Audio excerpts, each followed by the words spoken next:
Heavyweight boxing fans, what's the deal? All right, man. Want to chop it up about a few little topics on the heavyweight division. Let you guys get up in here, man. I did a video, the post-fight video I did to Usyk versus Dubois. I ended up erasing that video, man. So all my thoughts about that Usyk and Dubois fight have got erased, man. So I'm going to talk about that again, just to have it up on my channel, man. But um just briefly going back to that fight with Usyk and Dubois, we know about the body shot that Dubois landed on Usyk. Usyk went down. It was on the belt line. A whole bunch of people going back and forth all over social media about that. I guess it's up to the discretion of the referee, but I thought it was clean. If you thought it was a dirty punch or low, fine. I'm not here to change your mind. But if I was reffing, I would have counted as a clean shot. All right. It didn't really look like Usyk reacted to it well enough to, let's say the ref did say it was clean.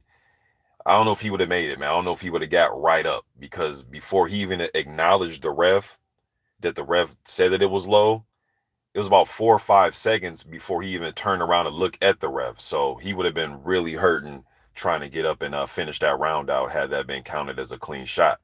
But regardless of that, though, man, Dubois had every opportunity in the world. Well, after the 5 minutes was up, because the ref was coddling Usyk, man. That was over the top. And over the top meaning that, yes, you get 5 minutes, but at the same time, I've never seen a referee tell somebody, no, take more time. Even when the fighter wants to fight and say, yeah, I know I have 5 minutes, but I'm ready to fight. I've never seen a ref say, nope, I'm giving you more time. I've just never seen it. And if I have, I don't remember right now at the top of my head. I'm not saying it's never happened, but I'm saying for me, I don't remember seeing that. If I have, I don't remember it. Um, Elda, what's good, bro? Yep, I'm going to talk about that fight, the Gassiev Wallin. But yeah, man, I was just going over my Usyk and Dubois. That video ended up getting erased, man. So want to just give my opinion about that again. But I thought that was, like I said, man, Dubois had every opportunity to try to turn it around, but he has a little quit in him, man. Like, I've seen that dude take a couple knees now in fights when he gets hurt. It's like he gets the fight beat out of him. You know what I mean? Like he gets the fight beat out of him. Now, some people may look at it at no, Mr. Boxing, that's being smart. If you're hurt, take a knee, get your mind together. I get that, man, but him trying to get up at 9.7, you know what I mean? To me, that's like a fighter that's he's not really trying to get up, but he's trying to make it debatable by trying to, rise up at the 9 count to say, hey, I was trying to get up, but the ref waved it. You know what I mean? So that's the vibe I get when fighters do that type of thing, man. You know what I mean? Because dude could have really tried to get up at 8. You know what I mean? Let me see. Rory Tabor was good. He says, Usyk gets credit for being honorable because he's European. He says the fact is he complains about clean body shots to game the ref and is just as dirty as any other fighter. Well, I know he doesn't like body shots. I know that really, man, nobody likes body shots, but there's some guys they rather deal with, you head hunting them because they can dodge and get out of the way of those shots, especially somebody like Usyk. He can move his head and he has good feet. But usually guys that are movers, we know their kryptonite is going to their body. You know what I mean? Going to their body and keeping the jab in their face. Or, so but yeah, man, regardless of that, Dubois had every opportunity to turn it around, but he got outboxed, he got tired, and he Usyk did what he was supposed to do. All right. Some other heavyweight action that had went on the last previous weeks. Just want to give my opinion about them. Jared Anderson beating Radinko. We know that Radinko is a durable type of guy, but his style is all wrong for Anderson, and he's advanced in age, but he likes to put the high guard up, let you get off, then he'll try to come out of the high guard once you're done punching with his own shots. All right, I've seen him do it with Lucas Brown and who else did I see Radinko fight? Was it Huey Fury? Guys like that, man. Povetkin. You know what I mean? So Anderson was able to stop him, which I'm not gonna lie, Rudinko is a hard guy to stop. Now he's not, even though he's advanced in age and he's kind of one dimensional, he's not the type of dude that's getting knocked out every fight. And so I will give Anderson that he was able to stop Rudenko because he is a tough dude. But we knew the hand speed was going to be too much. We knew the combination was going to be too much. And especially fighting a guy like Rudenko, Anderson can move around the ring and use the ring and utilize it fighting a guy like Rudenko, man. So don't want to see no more Rudenkos, man. I think it's time to step up. He's on top rank, so maybe we can fight like Jololoff. And I don't think it's too early. I know a lot of people say, no, fighting Makhmadov and Jololoff, though, that's too early, man. It's not. Guys, there's guys all over the world that are, up and coming contenders that are fighting each other when they're 14-0, 13-0. Shit, Dillian White and Joshua fought when they were, 13, 14-0. So sometimes you got to get it on, man. There's no reason to keep sitting and waiting and just feast on a whole bunch of journeymen. You know what I mean? So also on that card that happened with the Rudenko and Anderson, Jolov was on that card. He knocked out a Weirman in the first round, blitzed him. Just want to see these guys step up, man. Also on that card, Jeremiah Milton had got a decision over Craig Lewis, and Craig Lewis is a tough journeyman. Been in a lot of Deontay Wilder training camps from Detroit, knows his way around the ring. So Milton went in there, did what he had to do. He had Lewis hurt a few times, but that's why you want to be in there with guys that if you hurt them, they're still durable. They'll still stand in there and make it tough for you. You know what I mean? So good win by Milton in that fight. All right, so now getting to before I get to Wallin and Gassiev, man, I know y'all seen this happen a few days. It was the last week. It was during the Fury and Ngannou presser.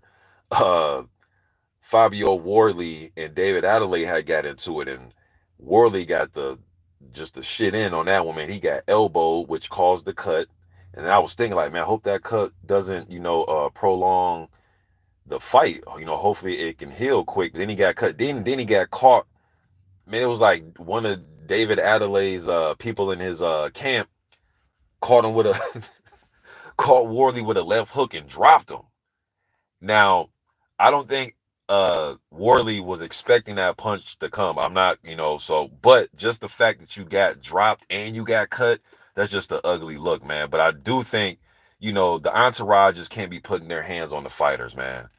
Now, if they putting their hands on each other, the fighters, that's one thing. If somebody from the entourage on this side is putting their hands on somebody from the entourage from that side, that's one thing. But somebody from the entourage putting their hands on the fighter when the fighter wasn't even approaching them, it looked like Wardley was going towards Adelaide, and then dude in Adelaide's camp, bow, he hit Wardley with a left hook, like a little check left hook, man, and dropped him. So it's like, damn, bro, you got cut and you got dropped. Whether you think it's a sucker punch or not, just the fact that happened, it's like, damn. I remember when Riddick Bowe, now it wasn't a sucker punch, but I remember when Riddick Bowe punched, was it Larry Donald at the presser with clean shots, like in his, like right on the jaw. I think it was like a two-piece, you know what I mean? And he didn't drop. So that's a bad look, man. Getting cut and dropped at the presser. That's just a bad look, man. Bruce Gass was good. L-Dub says, he said, what I think about Justice Hanu. He put Justin, but I know you mean Justice Hanu versus Andrew Tabiti. So winnable fight for both of them, man. To be honest with you.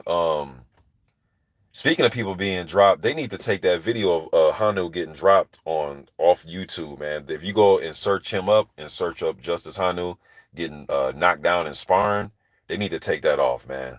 You know what I mean? Because whatever stays in sparring is supposed to stay in sparring. But as far as that fight, man, Tabiti got the hand speed. It's just him taking heavyweight power, man. And Justice does have fast hands. He is explosive, but he can and he does get hit. What was the guy? Damn, what was the guy that he fought, man? Slips my mind. But the guy he fought just got a big victory. Goodall, is that the guy's name? Goodall? I forget top of my head, man. But Justice is explosive. I'm gonna pick Justice in that fight, but Tabiti has what it takes to win the fight. He has the skill. He has quick hands. It's just when he starts to get tagged, how is he going to stand up to the power? You know what I mean? But I think that's a good matchup. Walter Martinez was good, bro. I'm Hotep Hero says Usyk exposed himself. He doesn't like body shots. Now onwards, everyone will target his body. Yeah, they're gonna. And look, man, I thought Dubois should have came out a little bit more aggressive, not reckless, but just more aggressive. You know what I mean? And after he went to the body, he should have just kept a ongoing body attack. But One thing about going to the body, you leave your face exposed. But Dubois, man, he just didn't have the killer instinct in that fight, man, in my opinion. Besides landing that one good shot in the fifth round, he didn't really show no killer instinct, man, in that fight. But yes, I do agree when people get in there with Usyk, they are going to target his body a lot more, in my opinion. Um, Walter Martinez says Areola versus Sanchez. Wow, what a loss Chris will take. Yeah, he's going to get pieced up. He's going to come to fight. He's going to be a warrior. He's going to go out there guns blazing. But Sanchez is going to use the ring. I think he's going to walk Chris onto shots. He's going to walk him on the shots.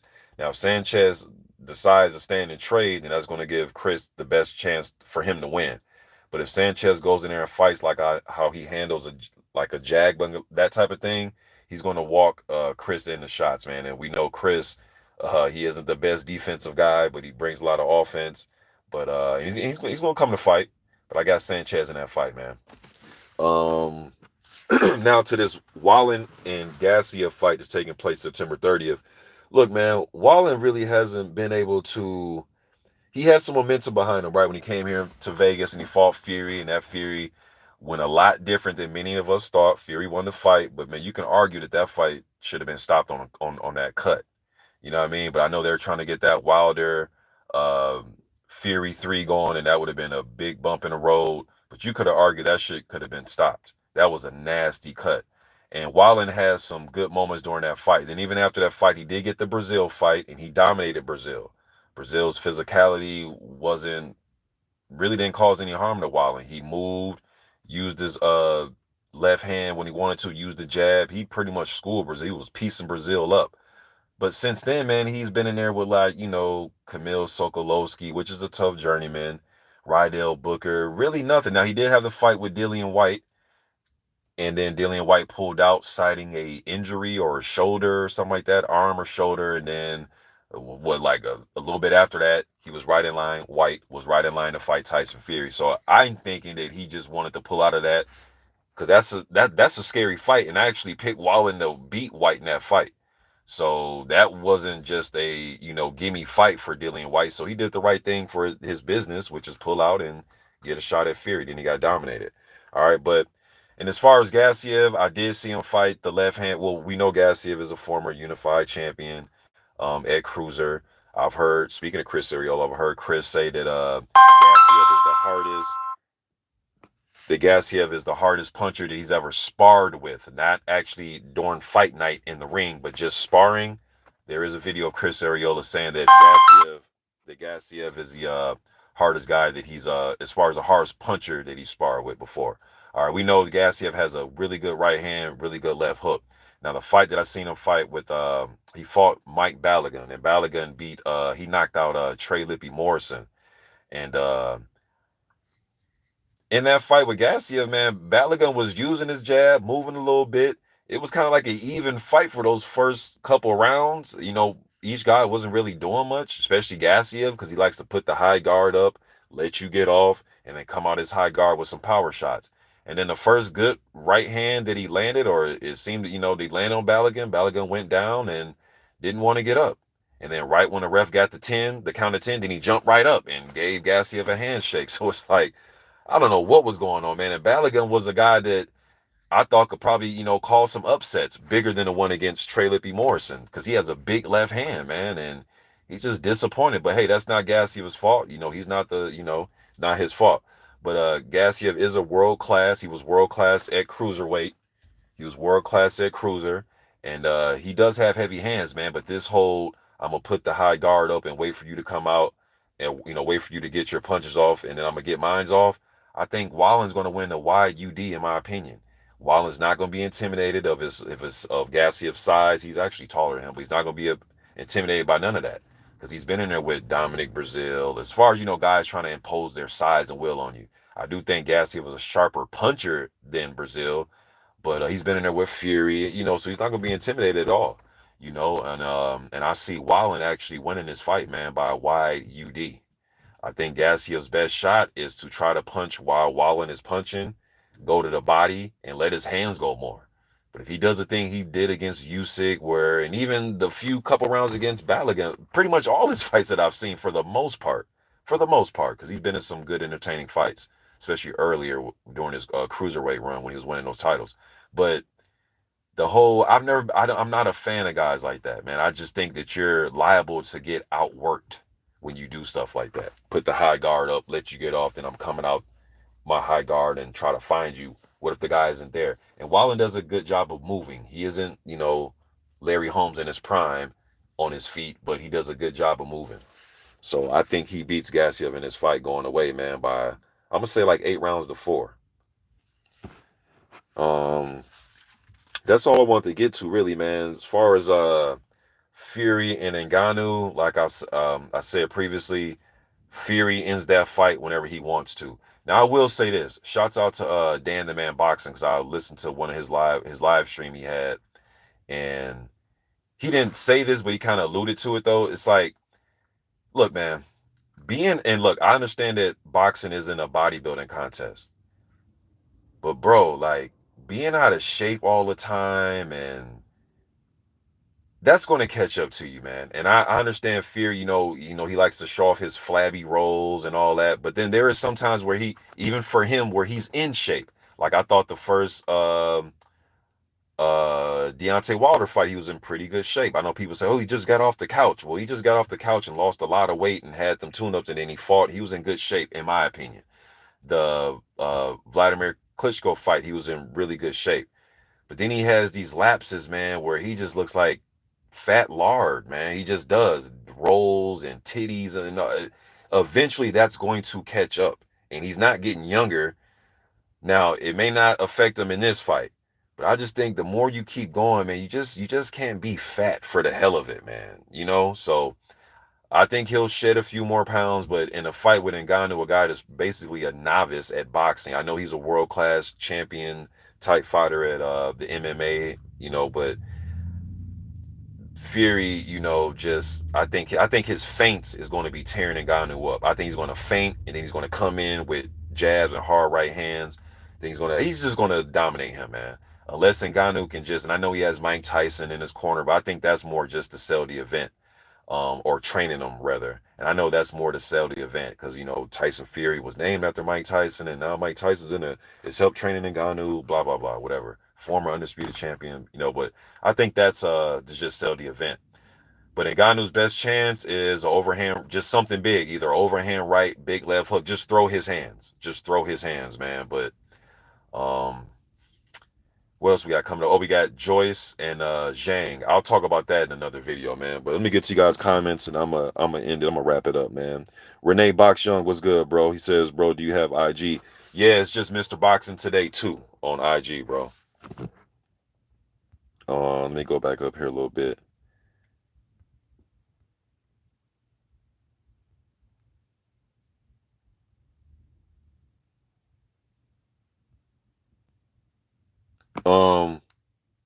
I'm Hotep Hiru says, your opinion, who wins, Wilder versus Usyk? Ooh, that's a good one, man. That's a good one.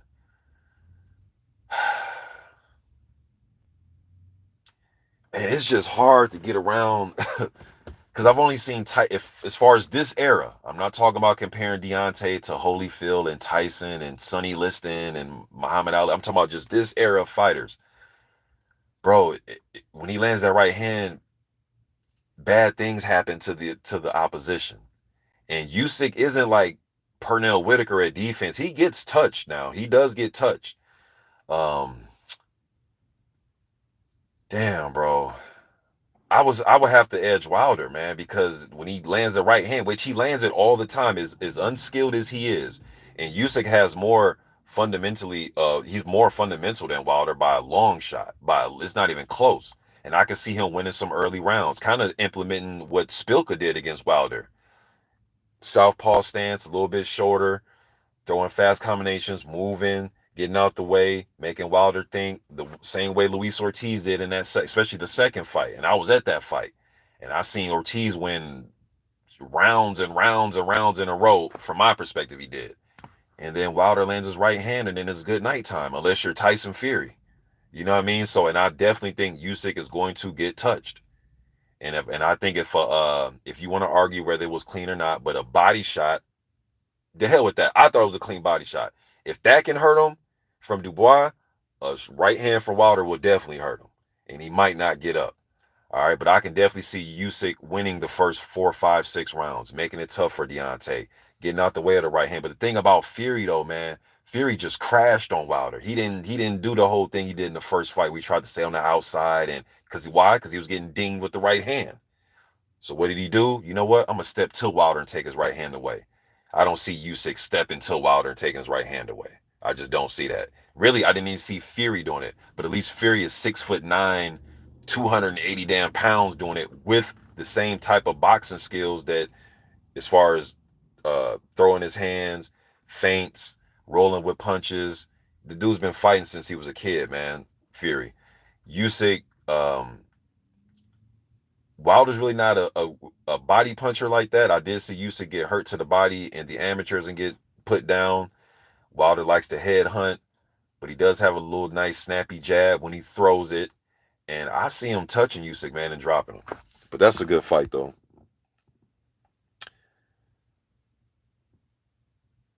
Eric Sway said Wilder decapitates Usyk point blank. Yeah, I'm just going over that. I've seen Wilder get outboxed so early in fights, man. Shit, even Gerald Washington, I had Washington win in the first, 3 out of 4 rounds before Wilder caught up to him. Luis Ortiz, I think I damn near had Luis in that second fight sweeping all the rounds, damn near. I probably gave Wilder one, maybe. I was at the fight, and he clipped him. And I just see Wilder clipping these dudes, or at least touching them. And look, it all depends on how you react to it. And like 95% of the time, dudes go to sleep. So unless Usyk got the same shit that Tyson Fury got in his jawbone, you know what I'm saying? I see him getting put to sleep, man.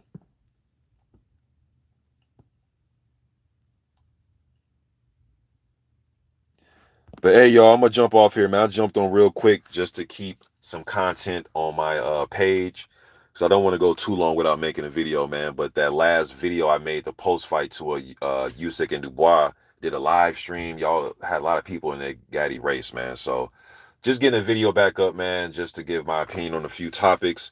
I'll be back soon, man. But you guys be easy. I'm gone. Thanks for showing up. I'm gone.